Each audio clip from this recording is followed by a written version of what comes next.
Hello, everybody. Welcome to the Coach's Journey podcast. Robbie here. This is episode number 34, and in this episode, my guest is the brilliant Anne Hathaway. So in a world where, as Anne says in this episode, we now give people just 11 seconds on average of attention before interrupting them, Anne's work as a believer in the transformative power of listening and being heard is ever more important. She compares the experience of being truly heard to that of being loved, and this forms the heart of her work as a coach, a supervisor, a leadership developer, providing people with the generative attention and spaces in which to heal and grow. When Anne discovered Nancy Kline's work around the thinking environment, she saw her own life's work in that approach. And since then, in 1993, she and Nancy have worked together at Time to Think, where Anne is a member of the senior faculty, taking on a number of important roles, which she talks about in this episode. In the conversation, we track her remarkable life and career, from overcoming profound personal and professional challenges. We get into the details of those to becoming an inspirational and celebrated coach, mentor, and change facilitator. We touch on so many important things. We talk about generative attention and how to listen in order to ignite, rather than to listening to speak or alternative ways of listening to ignite the thinking of the other person. We talk about how listening skills can be the key to conflict resolution, even though Anne isn't a conflict resolution specialist. She tells a great story about resolving conflict through listening. We talk about the fact that good ideas can come from anywhere, regardless of a person's status or position.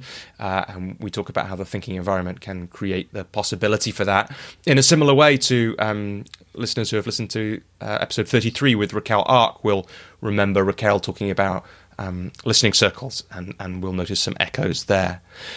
We talk about how to empower people who don't trust their own inner wisdom, and that feels like a very touching moment when Anne talks about that, for me at least, and the importance of creating conditions of safety in which people can heal.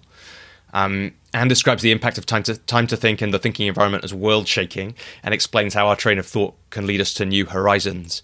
She also talks, towards the end of the conversation, the last 20 minutes or so, about her own recent complex PTSD diagnosis and how that diagnosis has been part of her healing journey and has led to her putting her head above the parapet more, including doing this interview. And when she shares that, I hope you can hear, for me, how privileged I felt that she was able to share that with us in this conversation. And I know that for other people listening, that may be difficult to hear about, but also very powerful to hear about. We put in the show notes, we put links to the articles and blogs she mentions, including on coercive behavior. And also I want to catch that I may have confused. I talk about David Treleaven and somatic experiencing in terms of some training I've done around being aware of trauma in coaching. Now, David Treleaven's work on trauma-centered mindfulness is very powerful, and somatic experiencing, which is the work of Peter Levine, are very powerful. And although David and Peter interacted on the Coaches Rising training course that I did, I'm not sure if my attribution of the inspiration is quite right there. So just do look into that. Look, everybody, this was just a totally wonderful conversation to be a part of. There was so much going on. Like, I was very aware for thinking environment people who might be listening. I was listening back, wincing at myself interrupting Anne at different times. We have a great conversation a little bit about, I catch her certainly, and dutifully joins in when I catch myself worrying about that or thinking about that in the middle of the conversation. So, listen out for that. There's a really nice moment we take a break part way through because that's an important part of how Anne manages her energy. And we talk about that and why she does it and the practices that help her be at her best. And then I don't know if you'll notice this, but certainly in the conversation, I felt the energy shift after that. I don't know if it was my energy shifting or Anne's or both of us because we'd had this nice break, but I think that's a really nice part. So listen out to see if you can catch that. Before we move on with the conversation, I just wanted to let any listeners who didn't listen to the last podcast episode know that my book is now out, my first book. So if you're interested in that, it's called How to Start, a book, business or creative project when you're stuck, how to start when you're stuck. You can find it on Amazon, or there's a link in the show notes or wherever you're listening to this podcast. And it comes out of my 12-minute writing practice. It's going to be part of a series of books written using and called the 12-minute method. and it's really about helping everybody take the first steps, this one, the start book, to creating something, whatever that thing is, that thing. But you know the one that you're always thinking about, and you for some reason haven't started yet. So if that sounds like it might be something for you or for somebody you know, do check out. You can search for it on Amazon. There's links from my website, or there's a link in the show notes wherever you're listening to this. So the only other thing I wanted to say before we dive into this conversation with Anne is I always I ask a prompt question of my guests, which is, what would somebody who knows your journey really well tell me, Robbie, to ask you, the guest, about? And Anne did something which lots of guests don't do, which is she asked some of her friends or people who knew her journey for their 5 questions, and sent me 10 amazing ones from Eve and Monica, and they were just so beautiful and form a really important part of this conversation. And apologies, Eve and Monica, for botching who said what at one point. Luckily, Anne very politely catches me on that. So that's enough from me for now. Please enjoy this conversation with the amazing Anne Hathaway. I'm so glad to get to talk to her about her amazing journey, and to talk about the amazing work she does and others do using the thinking environment. So enjoy episode number 34 of the Coach's Journey podcast with Anne Hathaway.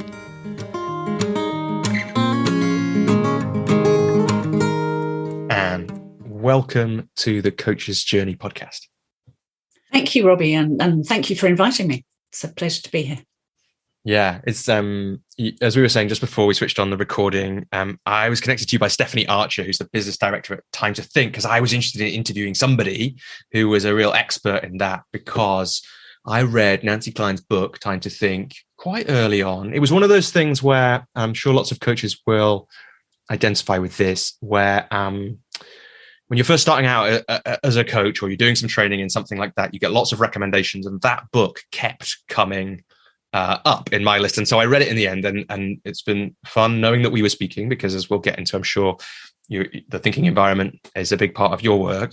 As I was preparing for this interview, getting back into that space, it was great to be reminded of what a powerful set of ways of thinking and model that is, and how influential it's been for me. So I'm really looking forward to speaking about that at least a little bit in this conversation.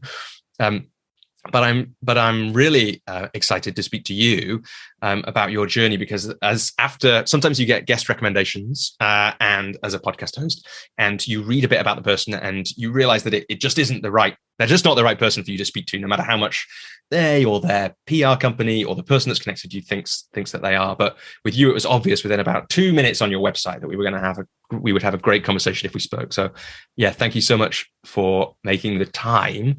And I wonder if as a starting point, as I almost always do in these conversations on this podcast, we might start by asking you, when was the first time that you came across coaching in the way that we might think about it today? Oh, gosh.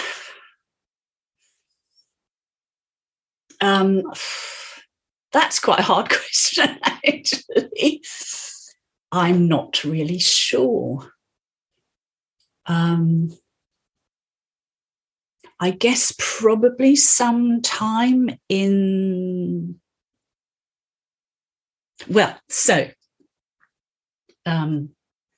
just thinking back, I first met Nancy Klein in 1993.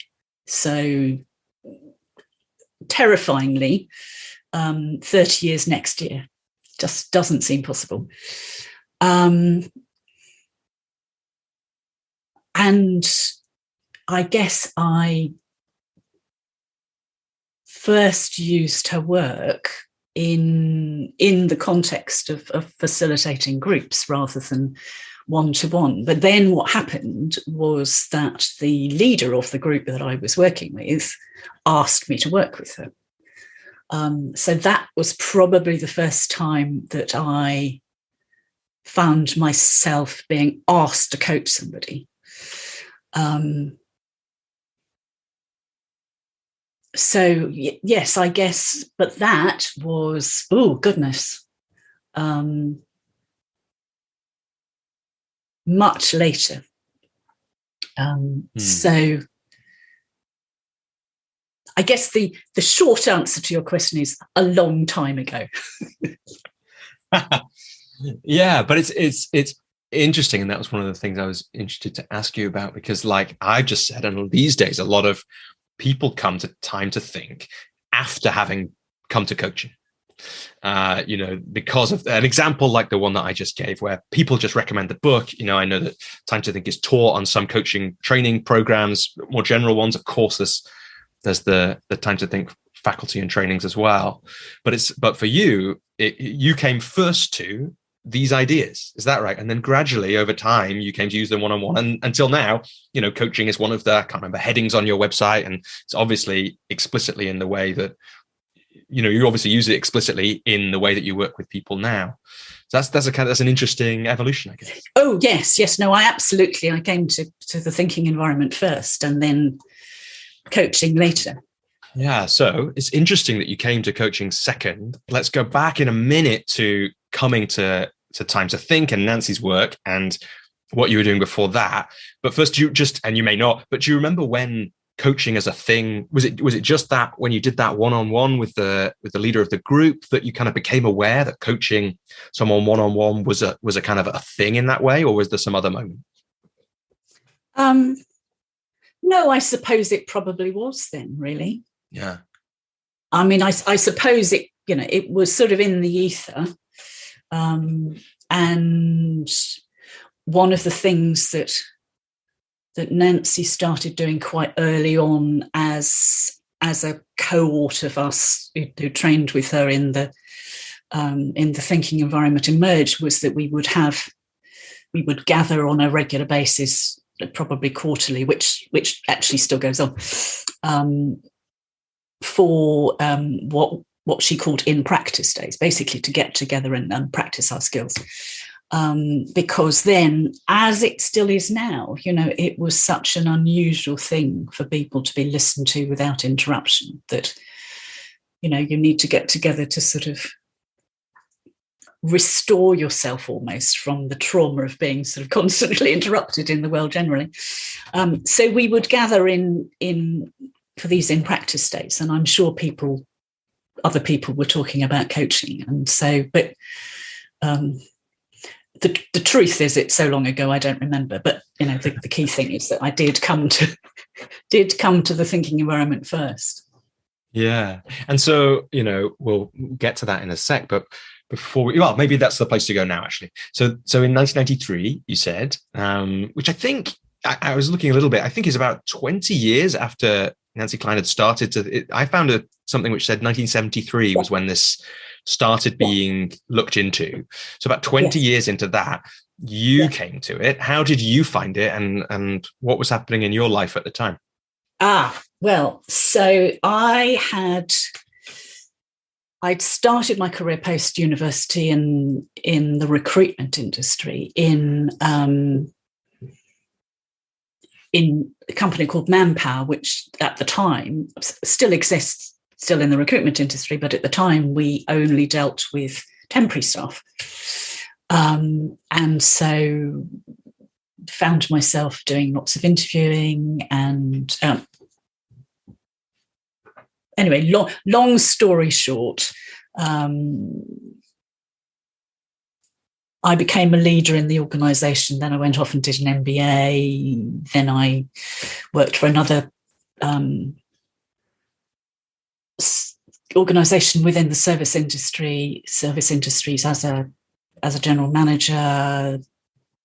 Then I got fired in the course of a hostile takeover bid. Ended up working for Courtaulds Coatings, who had tried to recruit me when I finished my MBA.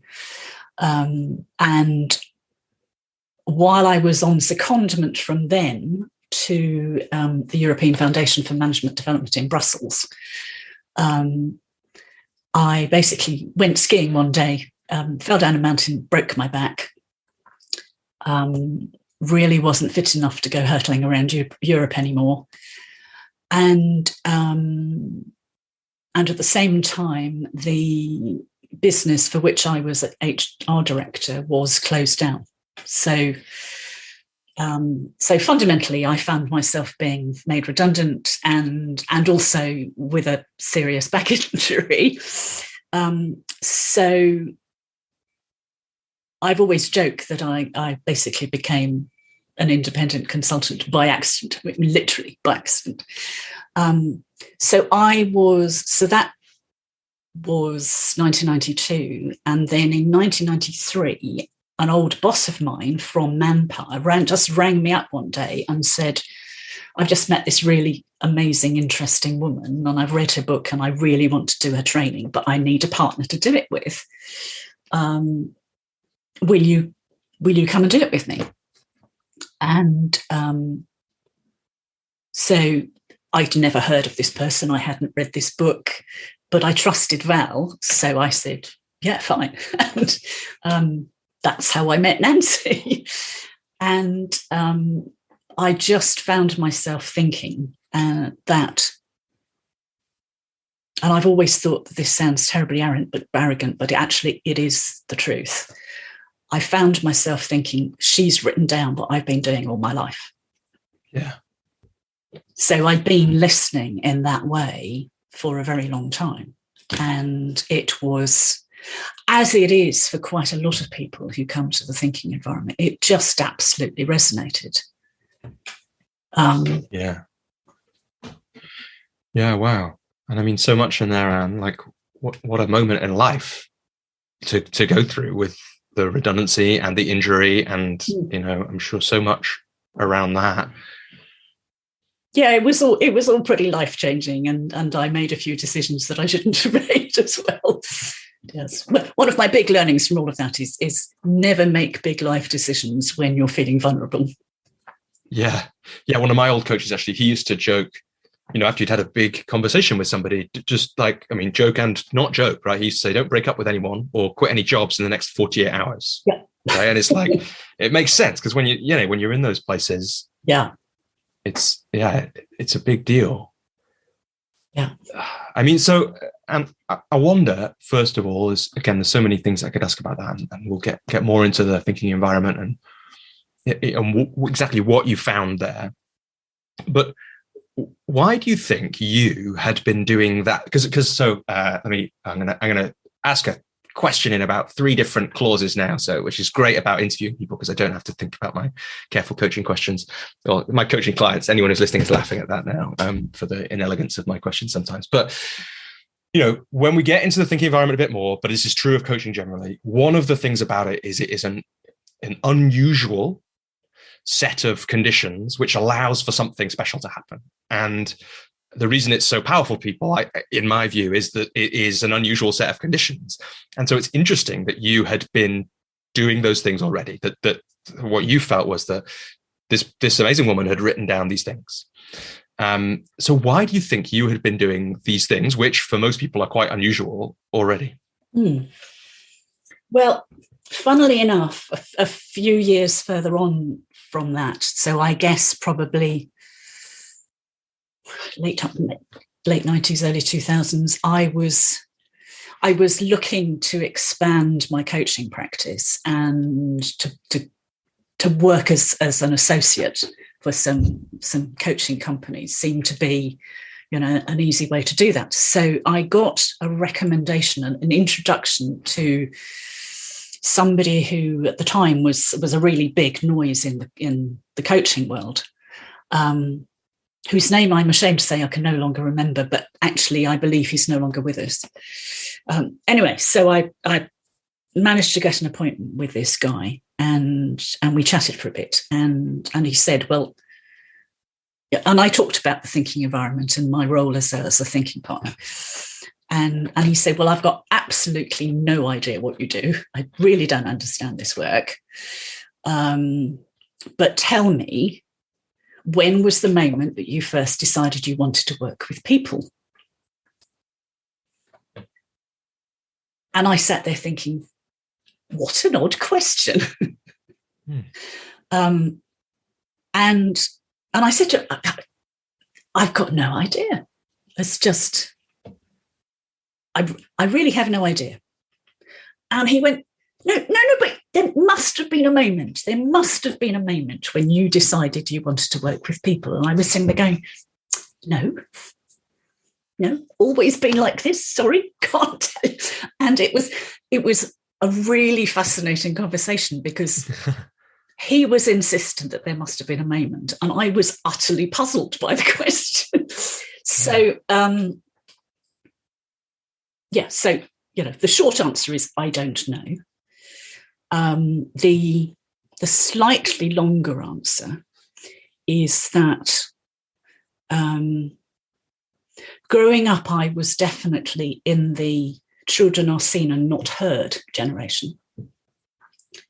So, and I think I probably as a small child made a decision very definitely to be seen and not heard, not least because I was the child of a father who'd been a prisoner of war of the Japanese for 3.5 years. And now, of course, we would recognise that he had PTSD. At the time, all we knew was that Dad would have the most amazing rages from time to time. And so, you kept a low profile. So I guess I grew up doing a lot of staying quiet and a lot of thinking I didn't have much to say because I was staying quiet. And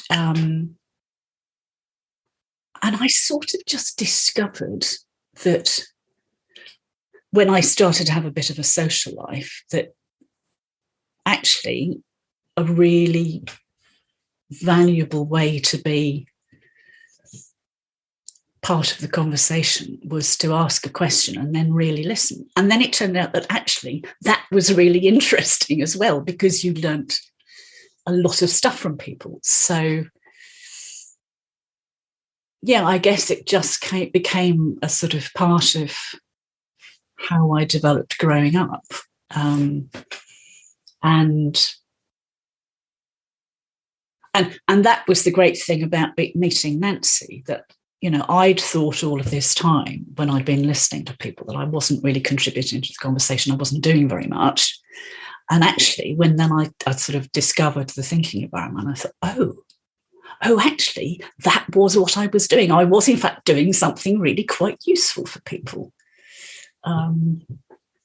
So, that's kind of where it came from, I think, in looking back and trying to analyse in retrospect, knowing that you were likely to ask me that question. Yeah, and not being the first person. I loved your way of saying I don't know for sure. And I think I don't know is a great answer. And I love that story about that guy insisting that there must be a moment. And I love this way you told that story, because you could probably see me laughing quietly so as not to interrupt you for people who are listening in, but laughing about the story about, realizing that in social situations, asking a question and staying quiet is not only, probably someone who's listened to this show before will think that I think I've told that story, my version of that story in almost the same words, right?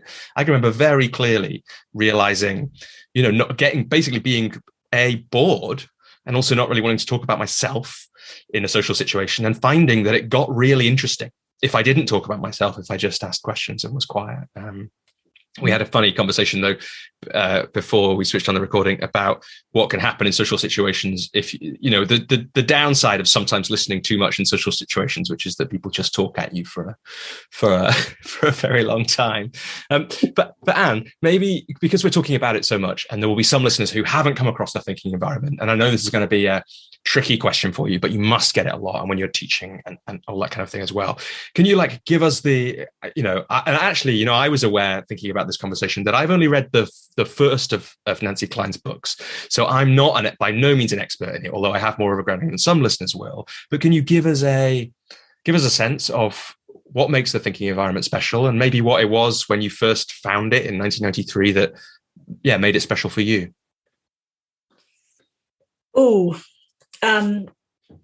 Okay. Well, so the work of the thinking environment comes out of an observation and a question. And the observation that Nancy Klein made, back in the 70s and indeed before that, was that the action that we take is really only as good as the thinking that we've done beforehand. So if you accept that as a reasonable premise, then the logical question becomes, how then do we make our thinking the highest quality it can possibly be? And Nancy just set about exploring that question, and observed that it seemed to be the case that what made the difference to the quality of people's thinking was that the way that they were treated as they were thinking. And ultimately encapsulated the way of treating people as a series of 10 components, we call them, which are fundamentally, most of them, attitudes of mind which lead to specific behaviours. But if I could summarise all of the behaviours, what it really comes down to is treating the person in front of you with the deepest possible respect. Although I read a lovely quote from a coach that I follow on Twitter yesterday, and I'm not sure I can exactly remember the precise words, but it was something like, being heard is as close to love as most people wouldn't notice the difference. Nice. Over the years, I have, when I felt it was appropriate, I've said to people, fundamentally, this is all about love. But the key thing I guess it's the thing that I suppose most resonated for me about the thinking environment originally was that it's about the quality of attention that you give to somebody. And we deliberately use the word attention rather than listening. Because we talk about generative attention, we talk about it's a quality of listening that actually is generative for the person who's being listened to. And the key thing that's about this quality of attention is that most of the time in our world, when people are listening, however good they are as a listener, most of the time they are listening to reply in some form or fashion. So part of their brain while they're listening will be making value judgments about what they're hearing, formulating their own response to it, thinking of a question that they next want to ask, deciding whether they agree with what they're hearing or not. At some level, there's an awful lot of listening to reply. Or in the classic meeting situation, listening for the person who's currently speaking to breathe so you can jump in. So the thing about generative attention is that we refer to it as listening to ignite. To listening to ignite the thinking of the other person. And what we're then doing is listening from the perspective of, gosh, how interesting. How interesting that this person in front of me thinks that. I wonder what they will think next. I wonder where their next train of thought will take them. So we're listening from the perspective of interest and fascination rather than what's my response to this. It's quite hard to explain, and most of the time it's actually much easier to get people to experience it than it is to actually talk about it. Yeah, well, let me say, I think you do a good job of explaining something that, I get it, is hard to explain. And I wouldn't be surprised if that explanation gets some more people experiencing it, because hearing it and those principles and those ideas, that kind of, and I love listening to ignite, isn't that a beautiful phrase? I'm sure they will be, they'll be lighting little fires in some people who are listening. I wonder if you could give us, though, a little, like, if that's the kind of the principles or the foundations or a kind of principle overview, practically, how do you train people to do that, or whichever is more interesting for you, maybe, like, what are the practical applications of it? I mean, I guess I know that some of that is some one-on-one work that people do in thinking partnerships. Some of it is group work. Some of it is organizational work. Like, yeah, maybe the first piece is practically, how do you train people to do that? And then we'll get to the other bit later.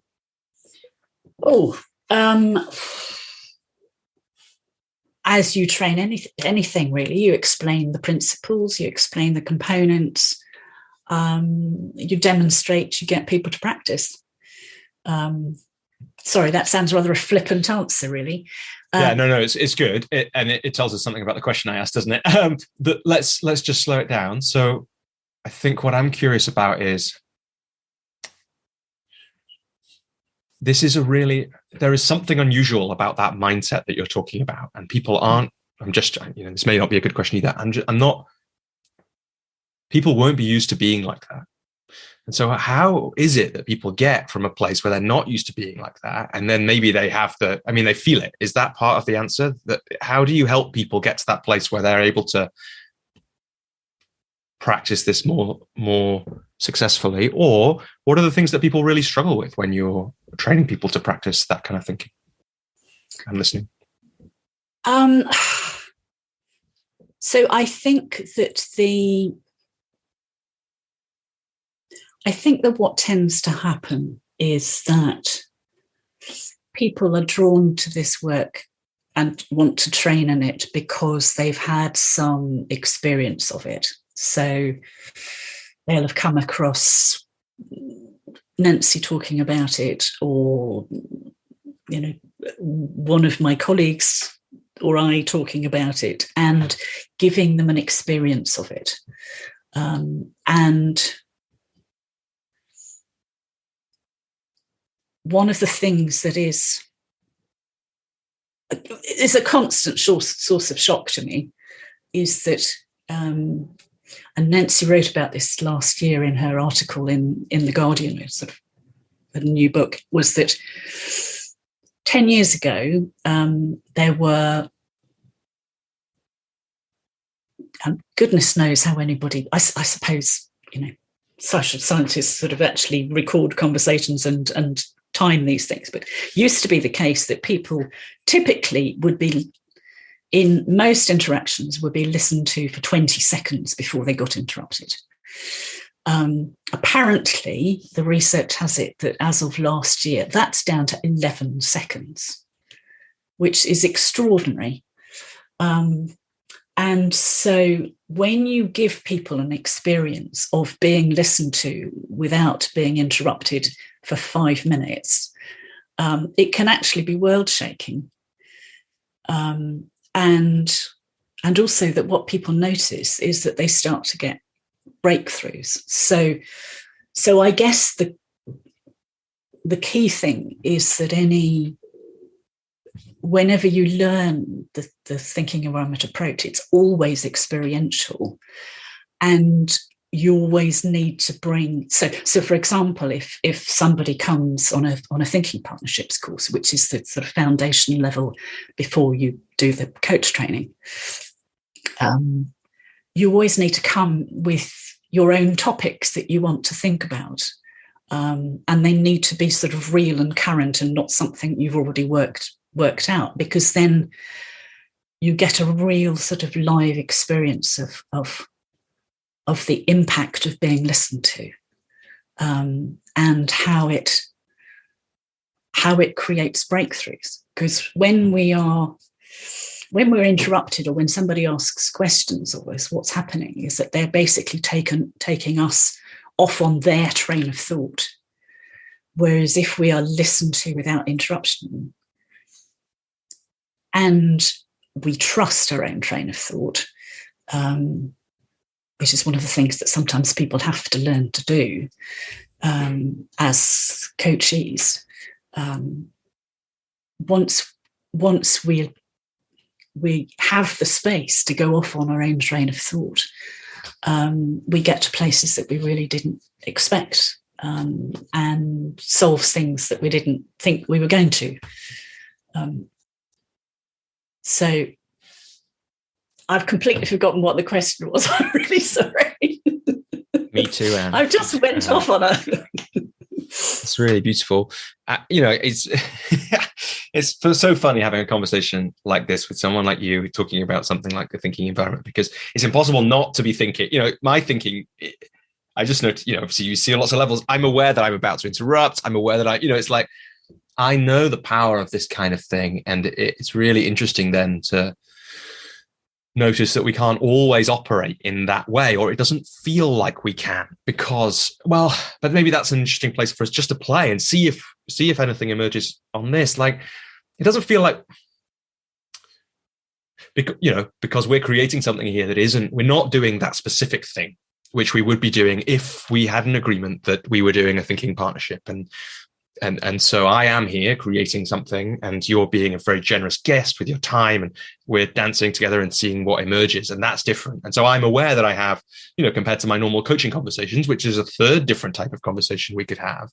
I'm aware that I'm thinking more. What I notice as a practitioner is that when I'm interviewing someone, I'm thinking more than I am in a coaching session, like quite a bit more, because I'm aware of time in a different way. I'm aware of topics in a different way. I'm aware of like what a listener's experience might be. And so there's a few different more levels going on.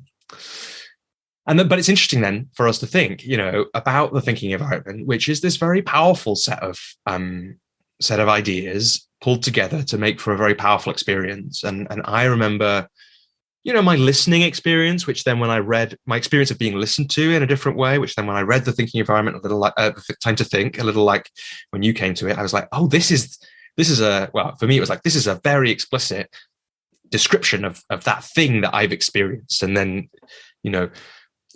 you also get the sense, let's see, where do I take this thought now?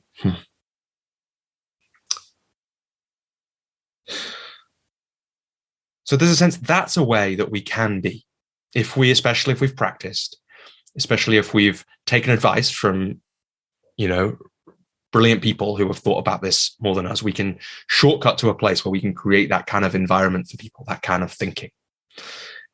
I guess I'm curious, that's not the kind of thinking that we do most of the time. And this is actually a question that I had in from, I have a community of coaches that surround the podcast, and some of them sometimes submit questions. And one of the questions that I got for you was, will that kind of attention that we've just been talking about ever become the norm? And in fact, what Alex, who sent it in, said was, it'd be amazing if it would, but the current way seems to be baked into a lot of the way that humans operate in his view. And I guess I'm curious, with all that from me, feel free to take this wherever your attention takes us, or your intuition. But is this becoming more of the norm? Will it become more of the norm? Can it or should it be the only way we interact? Ooh. So I suppose that I and my colleagues, that's what we're working towards, for it to become the norm. Honestly, I think we're quite a long way from that. Yeah. Have you felt progress there?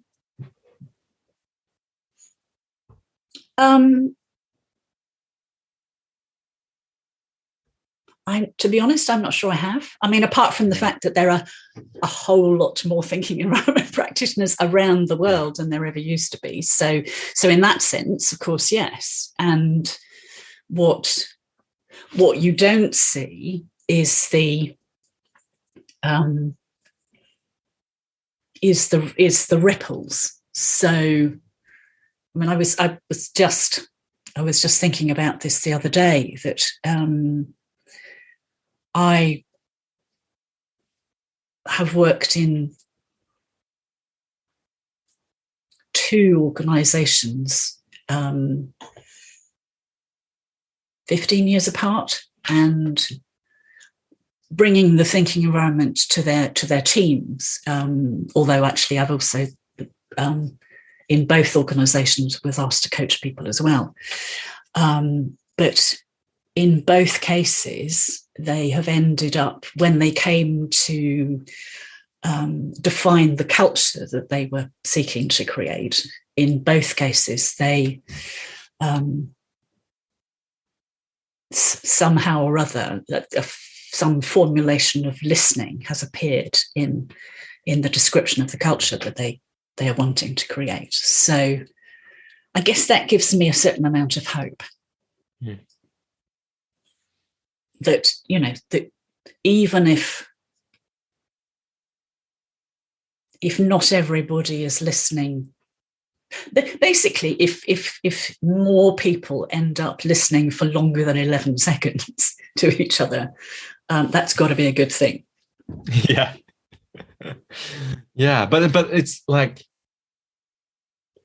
I remember when I came across the ideas, and partly it was because I was moving into this field of work when I was reading them, and there is a sense of, in Time to Think, there's a sense of what might be possible in parenting, in politics, in organizations and schools, and I know a little, the fact that there are more practitioners now than before, from the outside, it feels like there must be that movement towards, greater than 11 seconds. Although I think there's we could go on a whole sidebar about how the world is better at interrupting us. So, it's like there are many, many interruptions, right? I was just saying before I chucked my phone over here, because it's like, I don't want that to interrupt us. And that's what interrupts me more than people, I sometimes think. So there's a interesting battle to be fought then between, on the one side, big tech, and on the other side, Time to Think practitioners growing around the world. I guess, though, I'm curious a little bit about your hesitancy to say that you've seen progress and where that comes from. So I know this is not, in some ways, this is not that nice a question to ask, but there's the flash of hope. But your first answer, it felt like it was more, I'm not sure I have seen progress. And I wonder, what is that is that the kind of research piece about interruptions, or what is that fuels that questioning? That's probably me spending far too much time fretting about the current political situation in the UK, frankly, and rather than taking a bigger view of what's going on around the world. And actually, I think the very fact that more and more people are coming forward to train as Time to Think practitioners, and of course, then they're taking the work out to other people and to organisations. I think it has to be spreading, and actually there's enough evidence of making a difference in people's lives that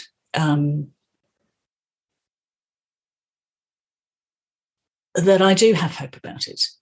And I would have to say that there's still loads of people around who, and maybe this is just, the downside of being a good listener, is that you get that situation of that dinner party that I was talking about earlier on, where I asked a question and, the person was, off and running for half an hour. And then I asked him another question, and then he talked for another half an hour. And so, yeah, it's one of the things that I've had to learn over the years, that it's that if I want to participate in a conversation, I have to learn to interrupt, which is bizarre because most people have to learn not to interrupt. Yeah, I think it's a really interesting. It's a really interesting point, isn't it? It's like, and I feel it as well sometimes.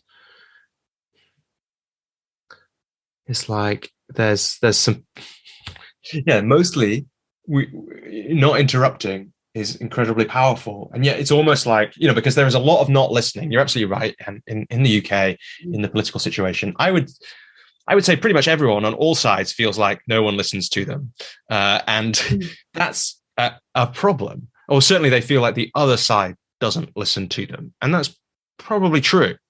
And for everybody.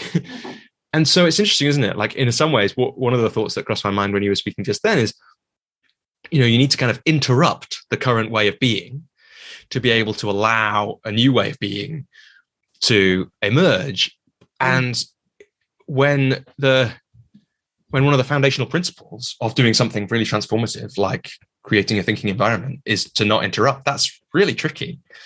And it does sometimes mean that, people who are really interested in listening just get talked at for a long time. And it can feel I've had it feel kind of invasive to be kind of talked at so much. And, so it's a really tricky one, isn't it? It is one of the paradoxes of the thinking environment and indeed teaching this work. And I've kind of joked about it with colleagues before now that, if this work is all about creating the conditions for really good, high quality, independent thinking, then how is it that we actually have to tell people what to do in order to get them to think independently? So it's a classic paradox. But just to go back to your earlier point, I was asked by a corporate client recently to. A corporate client rang me up and said, "We've got a conflict happening between two of our managers. Do you think you can come and help?" So I said, "Look, I am not a conflict specialist. I'm not a trained mediator, but I'm happy to listen to each of these two people and see if there's anything that I might be able to do." Anyway, so long story short, I ended up, actually, it's ended up with both of the parties having coaching. And I'm coaching the senior manager, and one of my associates is coaching the person who's the direct report. But actually what emerged was that both of them weren't listening to each other. And within me having a couple of sessions with the woman who's the manager, the direct report was going, "I can tell there's a difference here, and I think that the coaching has made a difference, and please can I have some too?" So, I mean, that's just a classic example of, we think it's conflict, but actually the heart of it is these two people are not listening to each other. Yeah, but also I love what you said, that the direct report can see the difference there, and that questions my assumption or the idea I put forward about the need for interruption. It's possible that all the problems of people operating in the way that involves not listening is because no one is listened to, and then actually, if the hopeful side would be, if you train enough listeners up, then at some point a critical mass of listening happens, whereby where does the, I don't know what you'd call it, conflict, for want of a better phrase, come from? Well, maybe it comes from that, and maybe we see that shift happen that way. Yeah, absolutely. It would be like, it's my assumption that there needs to be some interruption. It would be fun to test that by, instead of doing that, just getting everyone to be listened to really well, even just once a month, and see what happens in those kind of political dialogues and elsewhere. And I wonder if we could, it's like we've been in the thinking environment ideas for a little while. I wonder if we could just come back to your story. Sure. Coming back to that point in 1993 where you did that training, and I wanted to slow down a little bit, because you said you had this really serious accident just before that. So when you came to the training, I mean, that, were you still in recovery from that? What was happening with work? And then, what emerged as you did that training, and how did it get from an idea from your old boss to this thing that clearly is such an important part of your work and your life? Well, so I'm not quite as old as you've made me. This is 1993 that I first met Nancy. What did I say then? Did I say 73? 83. Sorry, I did mean 90. I looked down at my paper and it did say nice. Yeah. So I Lord. So what was the first bit of your question? Sorry. So first of all, yeah, good question. So first of all, yeah, what was that you'd broken your back, you said. So you were still in the middle of that recovery, I imagine, in 1993 when you came to that training. And that's quite a state to go through, quite a thing. And in fact, maybe this is a chance to ask. So some regular listeners will know that I send some prompts through. I ask for some prompts, some talking points, and I'm going to ask you a completely different question to what I asked you before. So prepare yourself for this. But I asked for some talking points, and you, which is to think of what someone who knew you really well and what they would ask you. And you did what surprisingly few people do, which is you asked some people who know you really well what they would ask you. And one of them said this absolutely, sent this absolutely amazing question through. Let me find it. Talking about the skiing accident, the hostile takeover, and many other things that you have been through, like, talking about loss, talking about a car accident, talking about all these things, and just asking really, her question, this is Eve's question was, where did you find the strength to carry on? So I guess I'm curious, as we're talking about that accident, where does that strength come from? Well, I was actually having a thinking session with Monica, who asked me that question last week, and so she asked me the question, and oh, sorry. Well, you're absolutely right. What was Monica Schultz? Yeah. My answer was that my answer in the short term was I absolutely don't know. I guess subsequently I found myself thinking about my 94-year-old mother, who has one kidney, one lung, osteoporosis, and is living with dementia, and is still in her own home with a certain amount of care, but actually fighting off all our attempts to give her more care. And as I mentioned earlier, my father was a Japanese prisoner of war for 3.5 years, and who knows how he came through that. So I suppose maybe it's just in the genes, really. I mean, the other part of the answer, I guess, is that at the point where the skiing accident, I think, was I think I was in utter denial for a very long time about how serious it was, and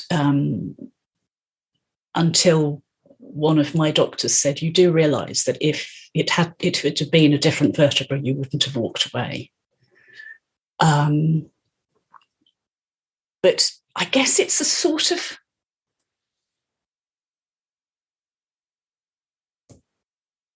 and I think it's not just me. It's a bit of a family thing that if something happens that's kind of outside of your control, then the first thing to do is to research it, find out as much as you can about it, and what you can do about it. So maybe that's a way of kind of getting it back under control. So so when I broke my back, for example, I remember distinctly saying to myself, well, I'm not having this. Oh, no, what it was that I was in a spinal support course for several months, and then I went back to see the consultant who said, well, you don't need that anymore, but you just need to go. I can't do any more for you. You basically need to go away and look after yourself for the rest of your life. So on the one hand, of course, with the benefit of massive hindsight, that was actually very good advice. Look after yourself for the rest of your life. In the moment, I was a bit underwhelmed, and I was even more underwhelmed when 18 months later, I was still in pain every day. And I just woke up one morning and went, I'm really not having this. I'm really not going to live like this. And so I just set about sort of trying to find ways to make things better for myself, and found myself exploring, the highways and byways of complementary medicine. And then, the universe presented me with an opportunity to train as a Reiki practitioner. And so I went and did that. And amazingly, the pain went away. And so then I found myself running seminars for my Reiki master, and so did that for a bit.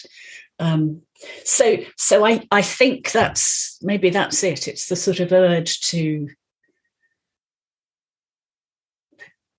grieve for a bit, but then get annoyed and want to do something about it. And so, it's when I was diagnosed with chronic fatigue syndrome at the end of 2013, I was very, very angry with my doctor, with my GP. And I actually remember saying to him, I can't possibly have that. I can't possibly have that, because then I'll give up. And so then, of course, I went away and I looked it up. I did some research and I was going, oh dear, I think he's right. Oh, bother. But then, started sort of researching, finding out as much as I could, and embarked on a sort of successive journey of doing peeling away the sort of various layers of healing to get to where I am now, which is in massively better shape. So it's a very long answer to the question. Is basically, I think, probably a certain amount of bloody-mindedness combined with a wish to be still in control in some ways. And actually, as I hear myself saying that, I'm thinking that's exactly what my mother's doing. She's sort of desperate to stay in control of her situation for as long as possible. It's kind of family trait as well. Yeah, and the other piece that was in there was definitely increasing understanding. It sounds like, through the research, through all kinds of things. And let's take our break. So we're going to take a break in the middle of this call. And you said that's because you never schedule calls for as long as I schedule these calls. And the truth is I don't either.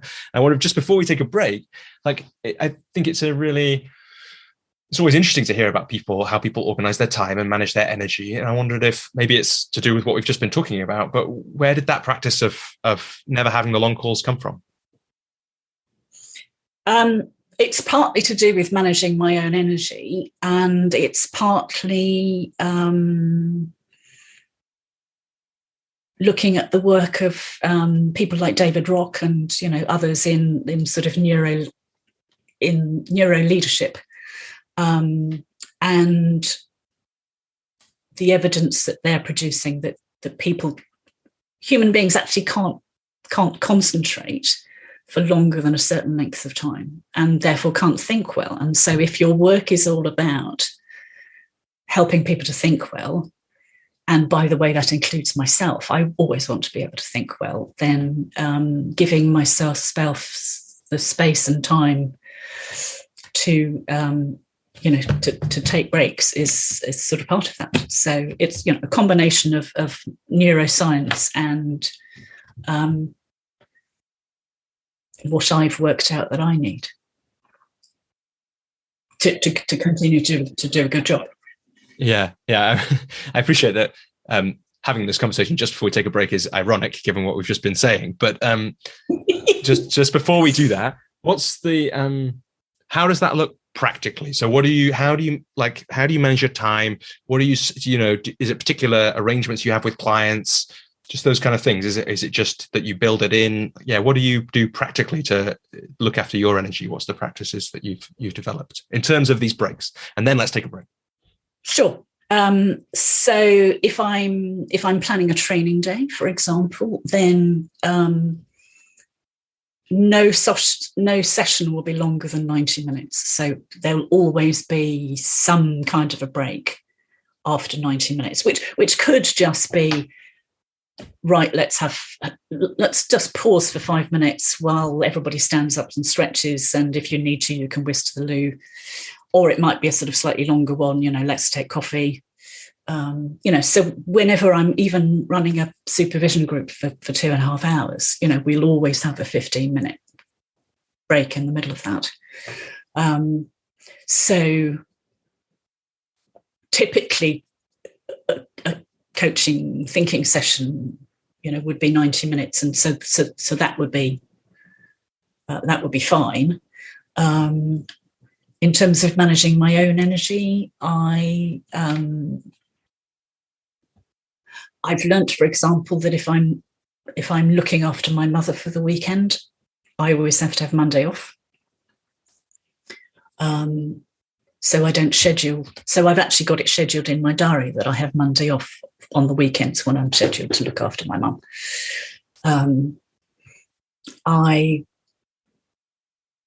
My energy is always better in the morning. So when I possibly can, I schedule all of my client work for the morning.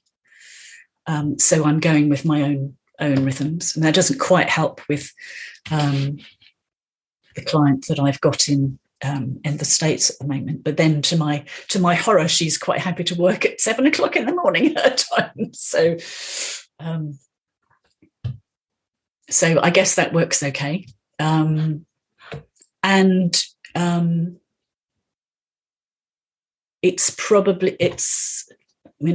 been gradually building up my capacity, but I still don't work. It's rare for me to work 5 days a week. Yeah.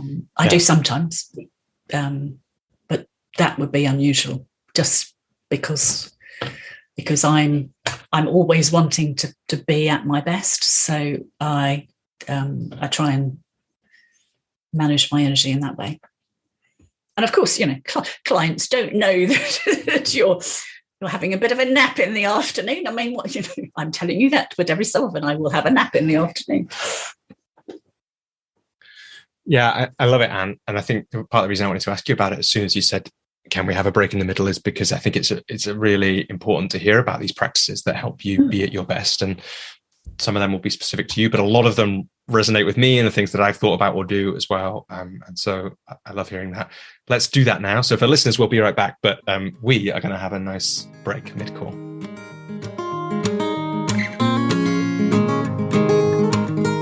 So Anne, welcome back. We've had our little break, which is very lovely. And maybe listeners have taken a nice little break as part of their, however they're listening.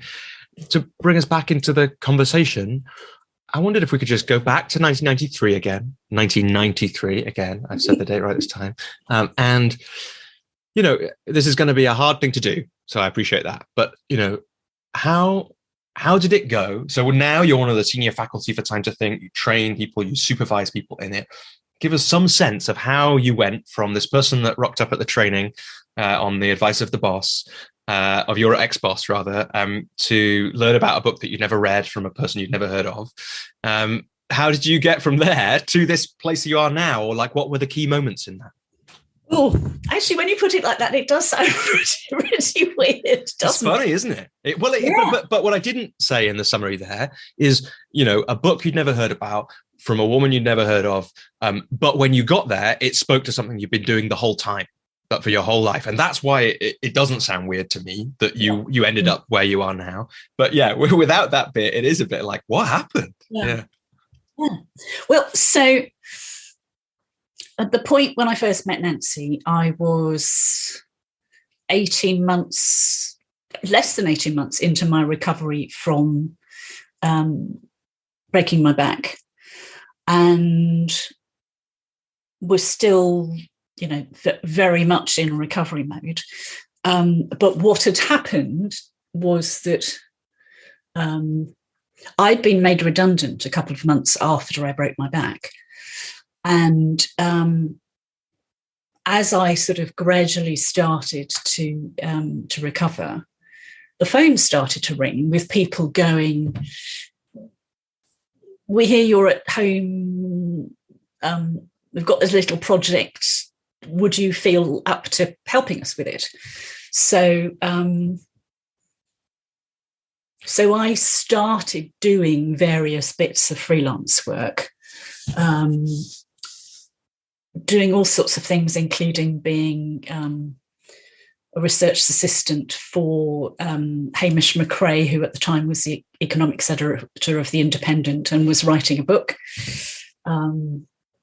Wait, just as a little aside, do you have an expertise in economics as well? No, but my very dear friend, my dear, sadly late friend, Justin Arundale, who was at the time the chief librarian of The Independent. He knew that Hamish was looking for a research assistant, basically to find some references to support the premises that he was making in his book, which was called The World in 2020, which I am now reminded I really need to go back and read, see whether how many of his predictions were correct. And Hamish had said to Justin, do you know anybody? And Justin said, well, you could try library schools, or you could try, economics courses. Or there's my friend Anne Hathaway, who I happen to know is, bright woman with an MBA, sitting at home, not doing very much. And so I met Hamish, and he said, yeah, I'd like you to do this for me, please. And so I actually had a very, very interesting few months sort of finding references for him. And it absolutely spoke to my, if you don't know something, look it up, yeah. Try and research it. So I was doing, a number of sort of fairly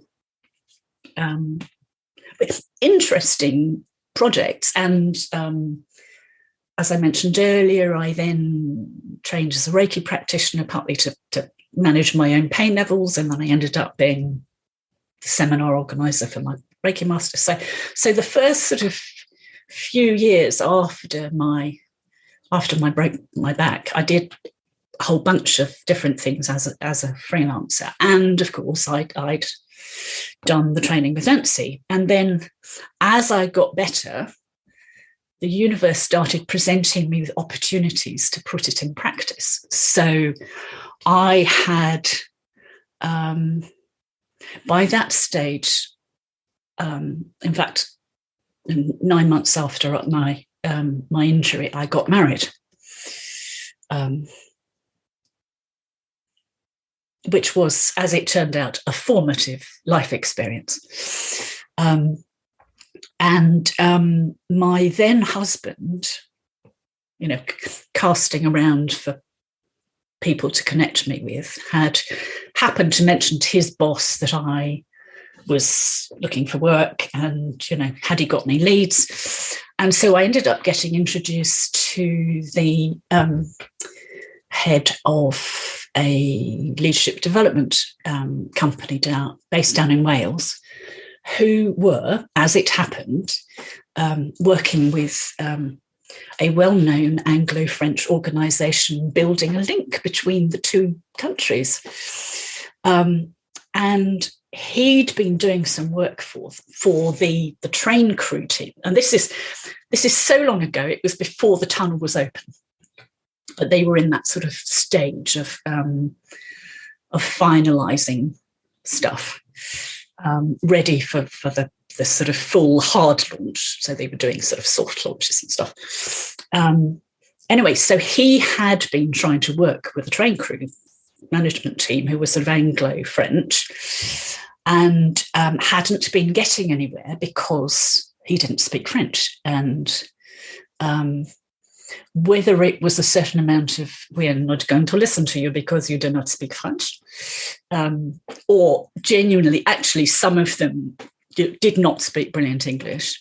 But anyway, he was getting nowhere. So he had determined he needed a fluent French speaker to work with these people.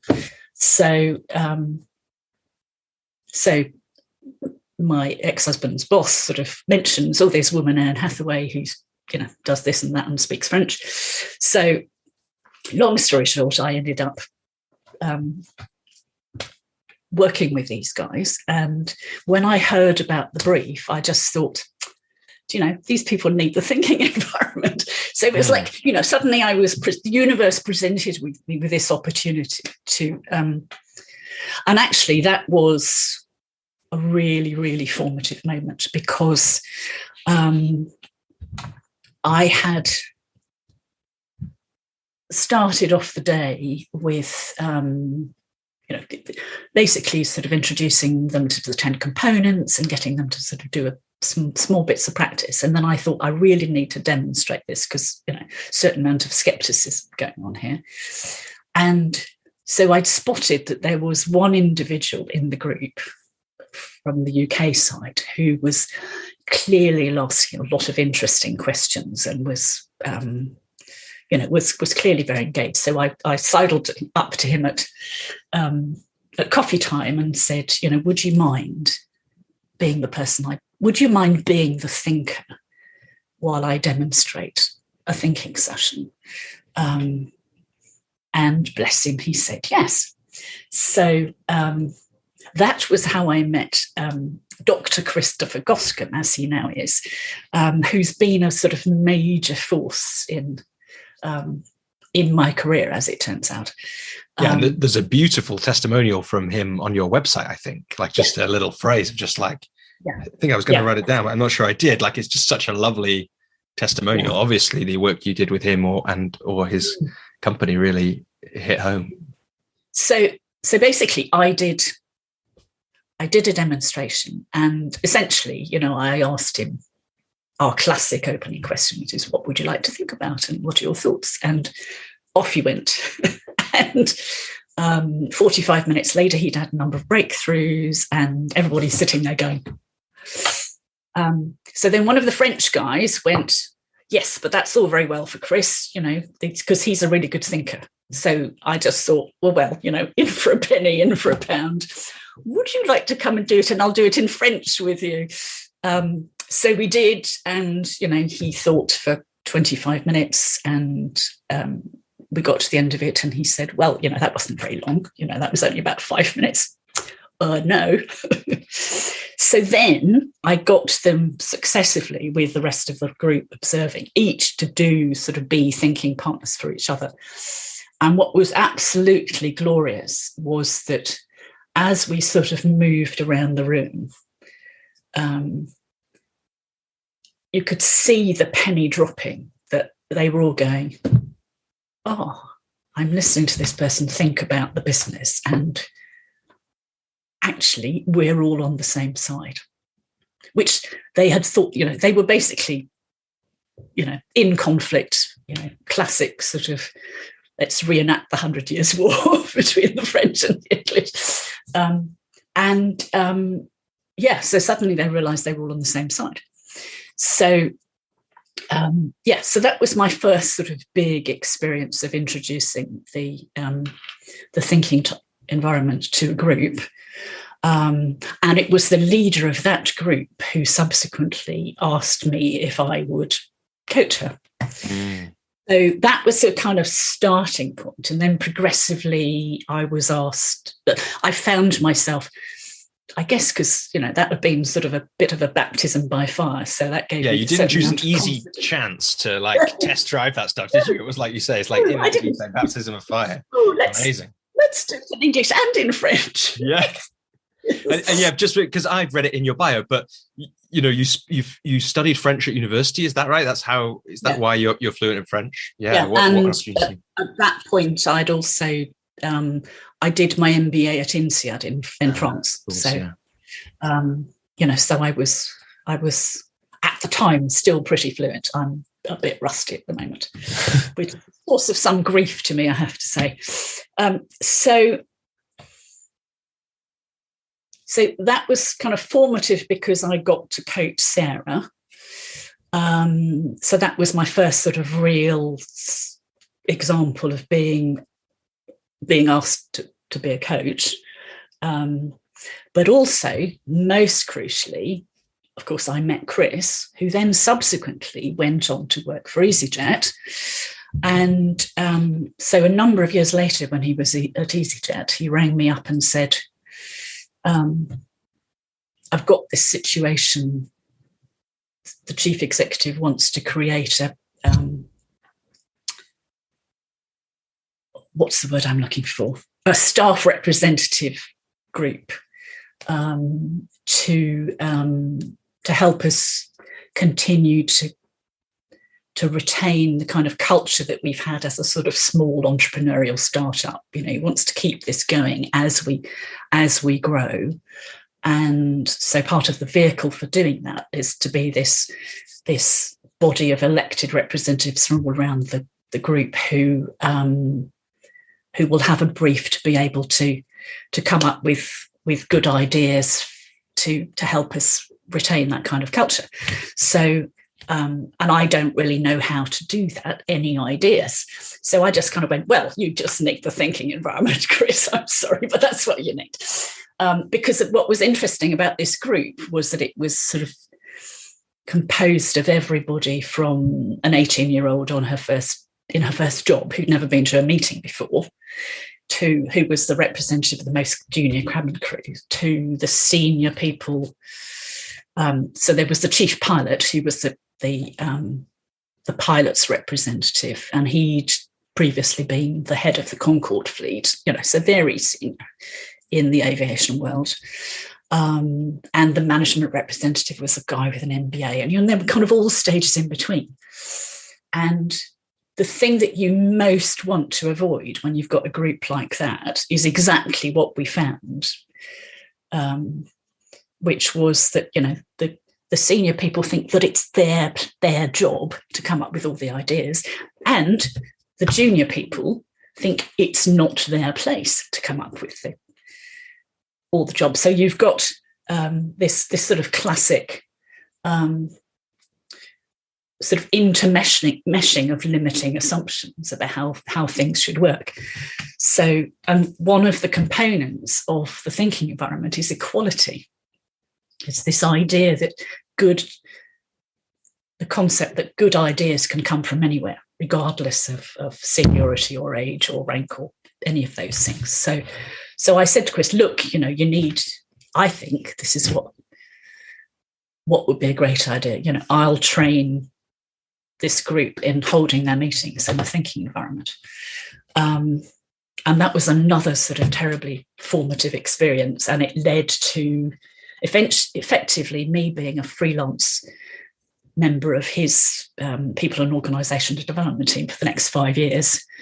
And, you know, multiple iterations of a leadership development program, which included the thinking environment, various pieces of coaching.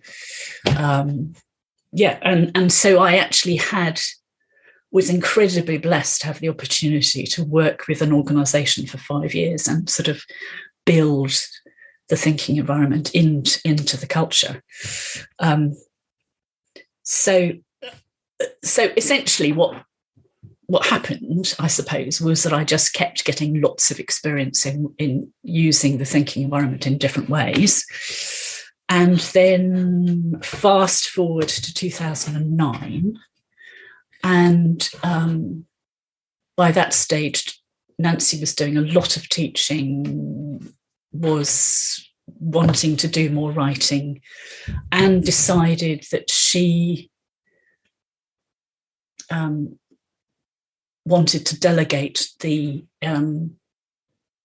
supervision, post-course sort of supervision of people's practicum to somebody else, and chose me.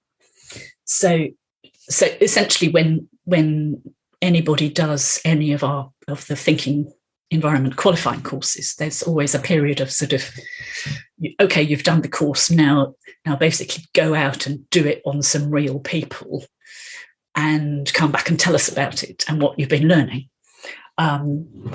And so Nancy asked me if I take over that from her, which I've basically been doing ever since.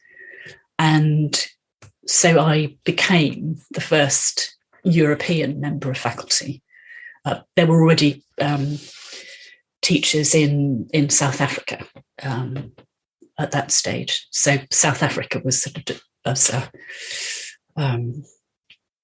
somewhere that Nancy had been quite early on and done a lot of teaching and so on down there. But yeah, so I became the first UK member of faculty. And then in a couple of years later, she decided she didn't want to teach the facilitators course anymore.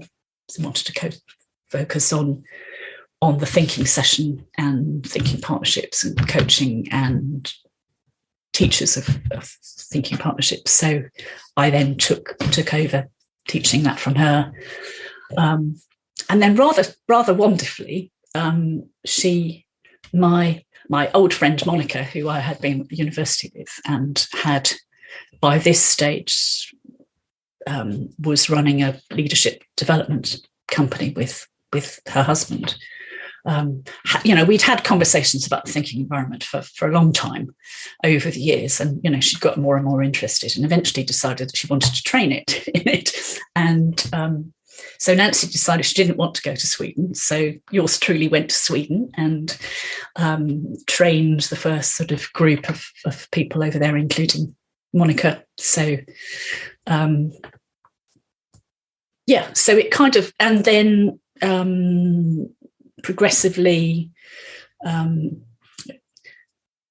Nancy has been sort of pulling back from teaching, and particularly from sort of big groups, because so I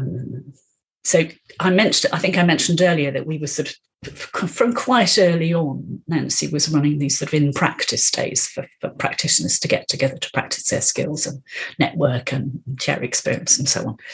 And these over time morphed into collegiate days. So the body of thinking environment, of qualified thinking environment practitioners is the time to think collegiate. And so in the UK, we've had sort of quarterly meetings that were run by Nancy, and with a certain amount of teaching and demonstrations and practice. So so Nancy had already decided back in 2019 that she wanted to pull back from those, and then because there were enough faculty to hand them over to the faculty, not least because it meant that we could sort of divvy up the collegiate between us and have smaller groups, so you could do demonstrations with a lot more psychological safety. And that kind of coincided with the whole the pandemic hitting, and let's take everything online. And so so I then found myself running collegiate days online, which has been actually, it's been brilliant. It's been really, really interesting and quite fun, and getting people from outside the UK to come as well. So we've had and one of the features of a collegiate day is that you always sort of send people off in the afternoon to go and have a proper full thinking session with each other. And what's been lovely about that is having people from other parts of Europe, and actually not just Europe, because my colleague Kiati, who's in Singapore, has come a couple of times, which is very, very noble of her. Completely the wrong time of the day. But one of the extraordinary things about the whole sort of listening to Ignite is that actually you don't necessarily need to know what the person is thinking about. So they can think in a foreign language, or they can think in their first language, which is, and you need to tell people that they need to stop and tell you when you need to ask them another question, for example, or what the question is you now like me to ask. So there does need to be a bit of thinking partnering going on, but you don't necessarily need to understand what they're saying. So that's been a lovely thing, a sort of a certain amount of sort of, really, does that work? And then coming back and going, that was amazing. So So it's kind of started from oh, here's an opportunity. Let me just sort of take it out and work with some groups, and then onto the coaching, and then being asked to be Nancy's practicum supervisor, and then collegiate meetings. And actually, what's also been lovely for me is that people who have done their practicum with me have then gone, I'd really like to carry on working with you. Could we sort of carry on doing, well, I hate the word supervision because it doesn't sort of sit well with the whole principle of equality, but can we carry on doing professional personal development sessions? So I've gone, that's another way that things have evolved. Yeah, and like I said, I wrongly attributed Monica's question to Eve earlier on, but both of those two people both sent fantastic questions, and one of them from Monica was, speaking about that supervision piece, what has that taught you about coaching and the role of the thinking environment in coaching? And I think that's such a good question and such an interesting thing to pause on. I think I have to say that role of being a practicum supervisor has been such a joy and such a learning opportunity for me, not least in sort of observing which bits of the teaching seem to land and which bits don't. But I think mostly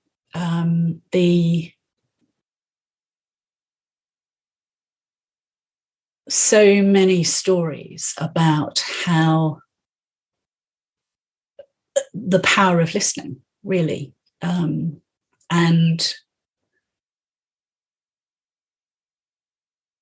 the transformation that can come. I mean, we always say just listening, but actually it's not just listening, because what people discover is actually when you give that level of focus and attention to people, it's quite tiring. In fact, it takes some practice and a muscle that needs to be built up. So I think that's one of the key things, the sort of, the constant reinforcement that actually that power of being heard to transform people. The other thing that I think I've observed, that there's no think about it, I have observed in my own practice, but also you see it with other people, is that, and I think I touched on this earlier, is that not everybody trusts their own inner wisdom. And those are the people who struggle when they get given the sort of spaciousness of being listened to, because they've got used to the idea that somebody else is wiser than me about what's right for me, so I need you to tell me. And how, when you're in a thinking partnership or you're coaching someone who's in that situation, and even just naming that as a thing that people work through or deal with or live with, like, what a powerful thing to be able to notice when you're with someone who's like that, who doesn't quite trust their own inner wisdom in that way. What have you found works to help them make use of that kind of attention, that kind of listening? My colleague Linda Aspey has a lovely thing that I have regularly told my students about, which is that, and it's actually one of the things that we teach in the coaching program. It's about the spectrum of independence. So if you imagine, if you sort of put various different coaching approaches, coaching, mentoring, leadership development approaches on a spectrum, then at one end there would be the sort of highly interventionist one-to-one leadership development teaching piece, really, and then way down the other end is the completely independent thinking. I'm going to listen to you. Here's sort of big space. Let me know if you want any input from me, which would be the thinking environment, and sort of all places in between. And one of the things that Linda found was terribly valuable with her coaching clients was to show them at the outset that spectrum of dependence and go, I need you to know that this is the end I'm working towards getting you towards, but where would you like me to start? So you're meeting the client where they are. And then presumably gradually moving towards that place. Yeah. As they sort of start to trust themselves more. Yeah. And you've talked about that story and told it so beautifully. There's the story that is of how you got from going to that initial training or workshop with your former colleague to now. Nancy Klein's obviously been important in your life. And I wonder, as you think about her and her work and how it's influenced you, like, what do you notice that feels particularly important about her work, about her impact on you? Oh, gosh.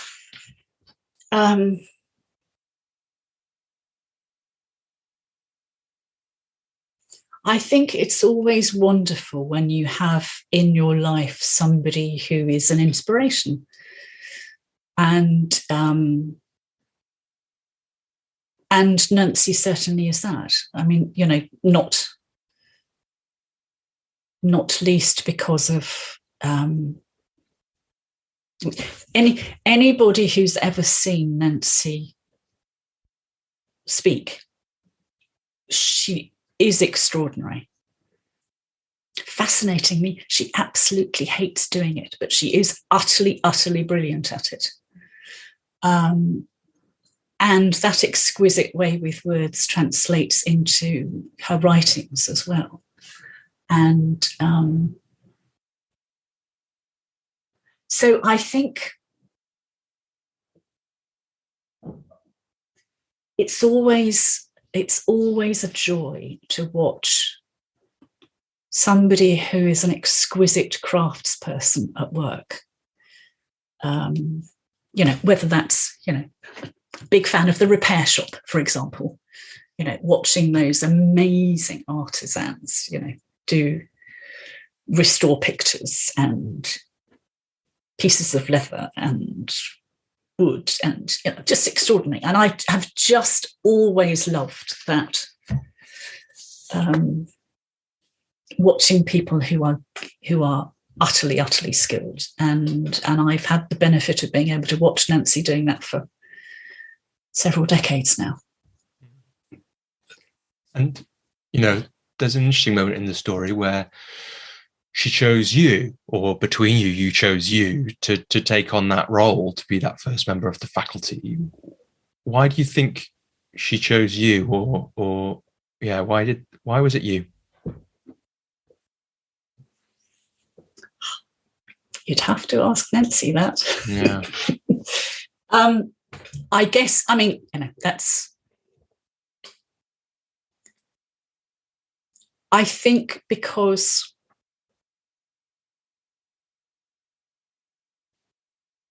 I think two things. The first is that she knew that I was vastly experienced. But the second thing is that I think she thought that we would work well together.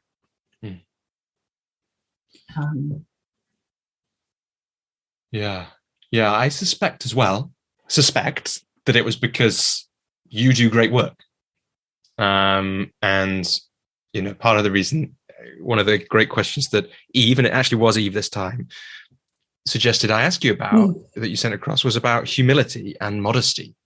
And we got a little sign of your humility and modesty as you quickly went through what sounded like quite an amazing career path before the accident at that point in that first phase of the career, and some amazing things you achieved. And I wonder about that. And because we got that prompt from Eve, how does that modesty and humility serve you?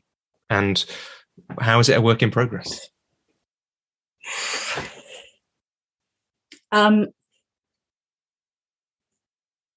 Well, I suppose there are two answers to that. Is there one of which is it does, and one of which is it doesn't. So the thing about working in a thinking environment, whether you're doing it as a coach, thinking partner, or whether you are using it, for example, as a leader of a team, or indeed as a supervisor, is, you know, in most contexts, is that actually to really trust that the person or the people in front of you have the capacity to think well for themselves and to come up with better ideas than you might come up with for them, is a real call to humility. So I guess I'm helped in that sense. I mean, what's interesting about it, and I'm kind of mentally thinking to myself, what's going to happen over the next few years? Because part of the reason why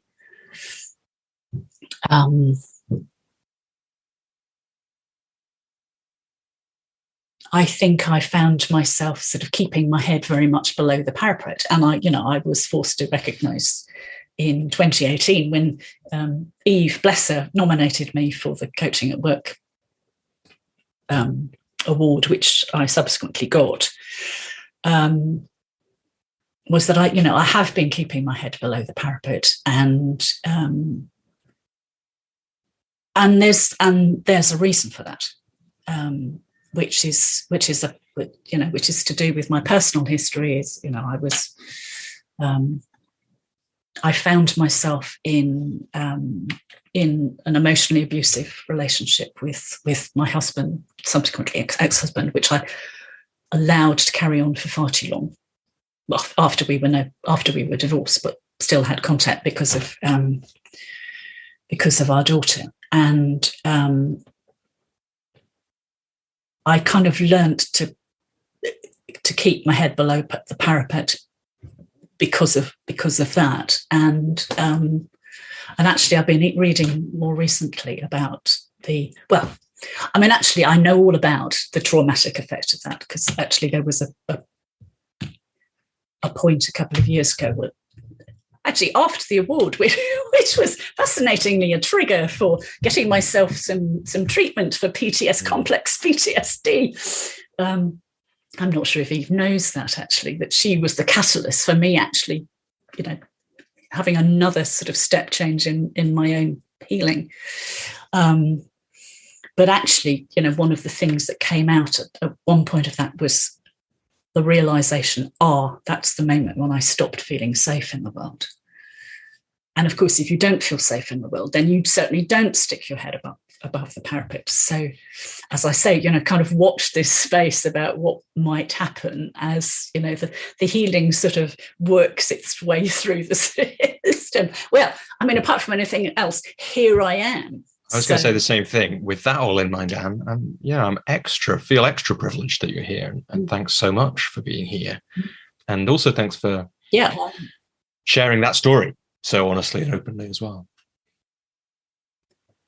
It's really interesting because actually, when I sent you that list with the questions from Monica, I thought, should I add that bit into it? Should I put the complex PTSD thing in? And you'll notice that I didn't.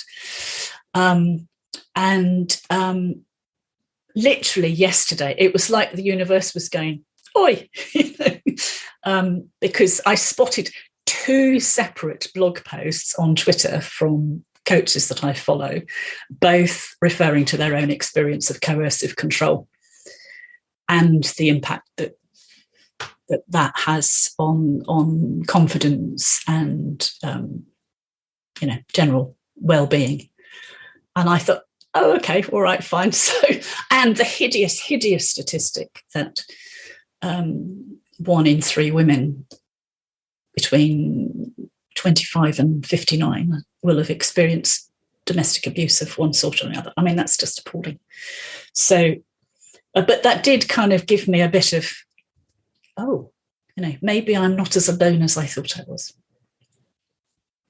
Yeah. And actually, it's a real truism that we're all struggling with more things than we realize. But I think what's good about it is that if you work with it, you can actually turn it into it's kind of spinning straw into gold, really. That it's over the years, it's meant that I've had compassion and empathy for people across a reasonable spectrum, so that and also that I always want people to feel safe with me, because I know what it's like not to feel safe.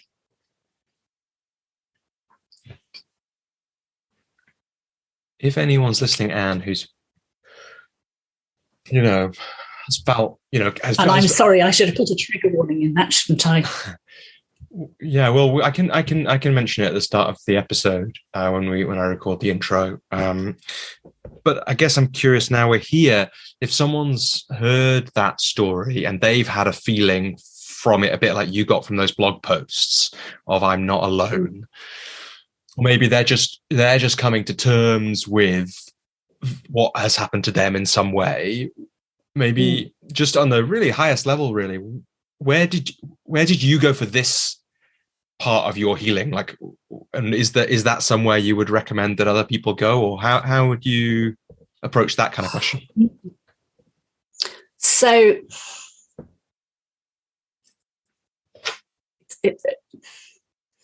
I had been aware from information that I've been able to gather, mostly from the wonderful Alex Howard, who runs the Optimum Health Clinic, that one of the elements that could have been a precursor to chronic fatigue syndrome was experiencing trauma. And so as I kind of worked my way through, can I sort out my nutrition? Can I take supplements? Can I calm my nervous system? I worked my way over a number of years through various sort of stages of healing. I'd clearly, by the time I got to 2018, got to the point where it was like my system was ready to go, oh, okay, now we can deal with complex PTSD. And I'd known it was there, but I'd got no sort of symptoms to be able to go to the NHS, for example, or anybody else. Look, I know something's gone here. So actually, very long story short, I ended up being formally diagnosed with chronic PTSD in 2018, and I was incredibly, incredibly lucky that I got sent for a course of EMDR, which is eye movement desensitization and repatterning. Extraordinary technique that was just amazingly powerful and brilliantly helpful.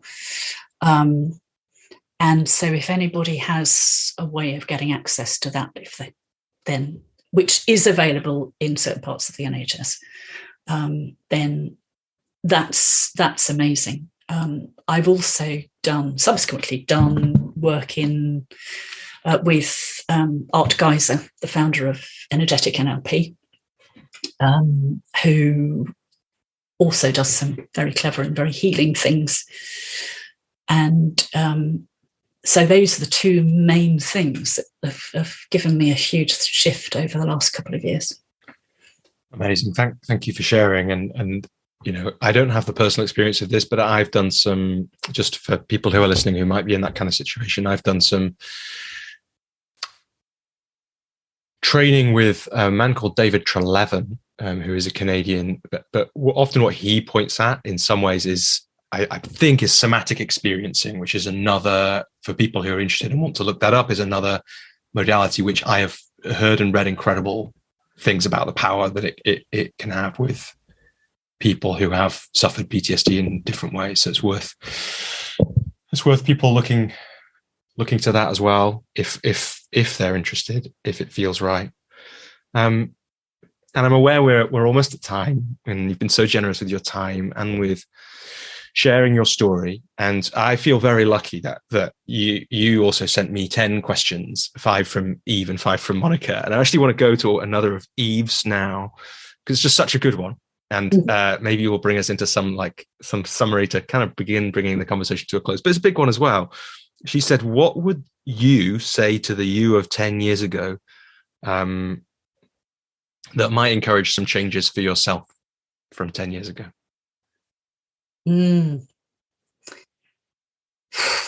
So 10 years ago, I was still allowing my ex-husband into my orbit and having an influence on me, because I thought I ought to, because, he was my daughter's father. So I think I realised that what I would say to me 10 years ago is, firstly, make sure that you are adequately resourced. And of course, that was 2 years before I was diagnosed with chronic fatigue syndrome. So I was, if you're going to work as a coach or in any kind of leadership development, you need to be well resourced, whatever that means for you, whether that's sleep, nutrition, friends, support at home.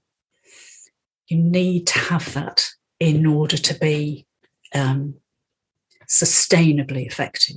And I didn't have that at the time. So that is absolutely what I would say to me 10 years ago, to make sure that I was adequately resourced and had what I needed, not what I thought I ought to want or ought to allow. So that would be my key message to myself. Nice. Wow. And thanks so much. Feel like there were probably 50 other places that we could have jumped off for a different version of this conversation. So, but thanks. It's been absolutely wonderful to speak to you. Really appreciate all the kind of practical side of things that you've brought to this conversation, especially talking about the thinking environment. I've loved hearing your story and getting to know you. And thanks again for your courage in putting your head above the parapet to be here, and also for sharing the story that you have in the last few minutes. But people who want to learn about the thinking environment, of course, can do the training. I guess what I would say about it that we haven't really touched on actually is one of the things I love about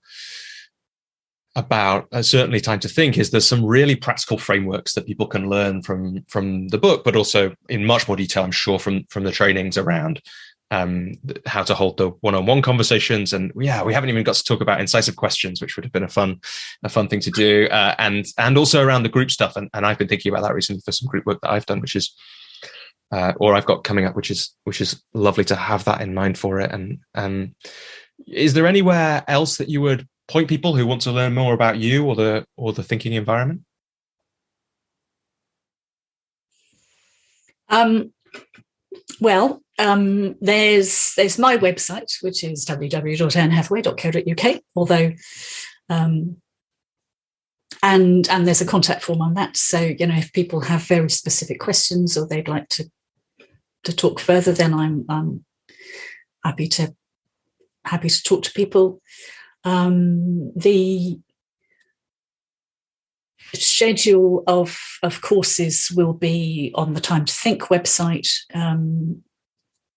with which are in all parts of the country and indeed around the world.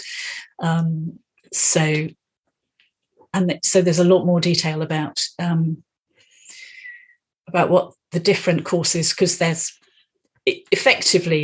sort of two streams, if you like. So there's the coaching stream. So there's the foundation level for that would be the thinking partnership course, followed by the coaching course.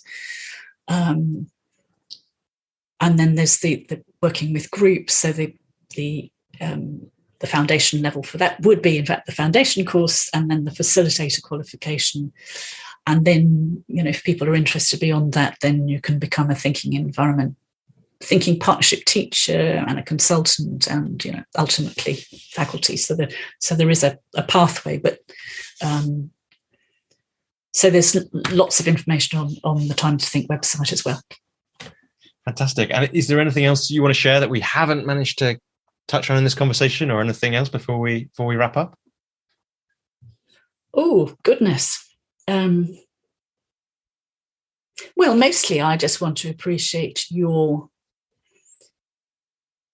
perceptiveness and your ability to create a space for me to think in. So I appreciate that very much. Thank you. I'm recognizing that appreciation or encouragement is one of the 10 parts of the thinking environment. Right? That's appreciation. Appreciation's in there. I'm also realizing I should have asked, what more do you want to think about or say before we finish? Not that, which is a thinking environment question for anyone who doesn't know that is listening. And it's been a total pleasure and privilege. And thank you so much. And for people listening, we'll put links to the websites that Anne just mentioned and other things we've mentioned wherever you're listening, and also at thecoachesjourney.com. But yeah, Anne, thank you so much. Oh, thank you. It's been a pleasure.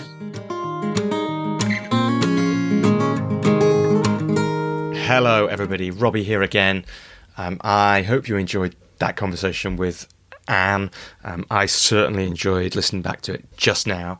And before you all go off to whatever else you've got going on in the rest of your day, I wanted to just let you know about a couple of ways that you can support my work and the Coach's Journey podcast. The first is, of course, as I mentioned at the start of the podcast, my new book is out. And if you are interested in creativity, if you're interested in starting new habits, if you're interested in helping somebody to do that, take a look at that book. You can find a link wherever you're listening to this, but also it's on Amazon. You can find it via my website. It's called How to Start a Book, Business or Creative Project When You're Stuck. How to Start When You're Stuck.